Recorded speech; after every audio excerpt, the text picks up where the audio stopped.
Fridge পরিষ্কার করতে গিয়ে দেখি এক কোনায় একটা বক্সে গেল বছরের কিছুটা আম পড়ে আছে। তা আমগুলো কিন্তু তখনই আমি সিদ্ধ করে জল ঝরিয়ে রেখেছিলাম। তা ভাবলাম ঝটপট তাহলে আচার তৈরি করে ফেলি। তা এই তো নিয়েছি আজকে আচার তৈরি করতে। নমস্কার বন্ধুরা, সবাইকে জানাচ্ছি অনেক অনেক শুভেচ্ছা। তা আমগুলো প্রথমেই আমি কিন্তু যেহেতু আগেই সিদ্ধ করে রেখেছি, এই জন্য কিন্তু একবারেই এখানে চিনি মেখে তুলে দিয়েছিলাম। আর দেখো, অনেকক্ষণ নাড়াচাড়া করার পর আমটা কিন্তু এভাবে অনেকটাই শুকিয়ে এসেছে এবং চিনির জলটাও কিন্তু বেশটা শুকিয়ে গেছে।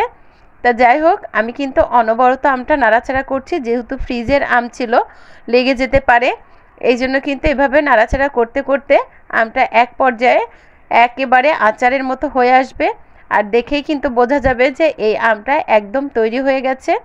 আর এই আচার করা কিন্তু খুবই সহজ। এভাবে কিন্তু আমরা প্রতি বছরই আম রেখে দেই, তবে সেটা বেশিরভাগই টক খাওয়ার জন্য বা চাটনি খাওয়ার জন্য। এভাবে আচার তৈরি করা খুব কমই হয়।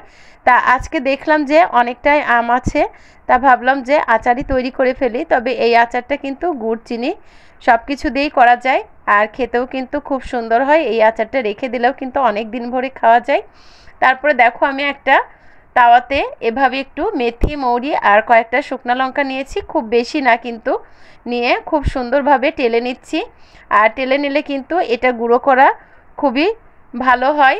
তা গরম গরম আমি আচারের মধ্যে দেব না, আচারটাকে একটু ঠান্ডা করে এটা শিলপাটাতে এভাবে আমি নিয়েছি, গুঁড়ো করে নেব এখন। তবে তোমরা শিলপাটা ছাড়া এটা কিন্তু মিক্সিতেও গুঁড়া করতে পারো। তা যেহেতু আমি খুব একটা যে ফিনিশ করে গুঁড়া করব তা কিন্তু নাই, দেখেই বুঝতে পারছো যে কিভাবে আমি গুঁড়াটা করেছি। এখন আমি এই যে আচারটা ঠান্ডা হয়ে যাওয়ার পর আচারের উপর দিয়ে এভাবে ছড়িয়ে দিলাম। আর এই গুঁড়োটা দিলে কিন্তু আচারটা খেতে খুবই ভালো লাগে। আর আচারটা যত সুন্দরভাবে তুমি মিডিয়াম জালে জ্বালাবে, তত কিন্তু আচারটা থাকবে। এই আচারটাতে কিন্তু পরবর্তীতে আর জল কাটবে না। দেখো, আমি এভাবেই কিন্তু আচারটাকে ঠান্ডা করে মশলাটা মিশিয়ে দিলাম। আর এখনই কিন্তু গন্ধ খুবই সুন্দর বের হয়েছে। এই আচারটা কিন্তু ভাতের সাথে বা রুটির সাথে, খিচুড়ির সাথে, সব কিছুর সাথেই কিন্তু খেতে ভালো লাগে। আর এভাবে আচার তৈরি করে ফ্রিজে রেখে দিলে কিন্তু বৃষ্টির দিনে যে কোনো কিছুর সাথেই খেতে ভালো লাগে।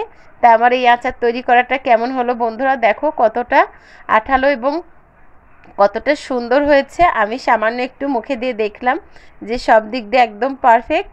এখন আমি একটা বক্সে সুন্দর করে আচারটা তুলে রাখবো। আর দেখো, তাহলে কিন্তু আমটাও নষ্ট হলো না, আর সুন্দরভাবে আমার আচারটাও তৈরি হয়ে গেল। এখন কিন্তু এই আচারটা রেখে বেশ কয়েকদিন খাওয়া যাবে এবং বৃষ্টির দিনেও খাওয়া যাবে। এই আচারটা কিন্তু আর নষ্ট হবে না।